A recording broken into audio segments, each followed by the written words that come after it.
Drága Istenem, köszönöm neked a drága szerelmet.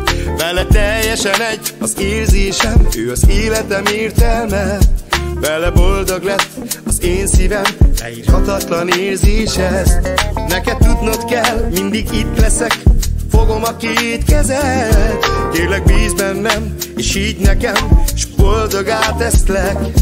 Mikor átölel, úgy érzem, így még senkit nem szerettem. Végre megtaláltam a szerelmem, kivel boldog lett az életem. Köszönöm neked, Istenem, áldoztad az én szerelmem.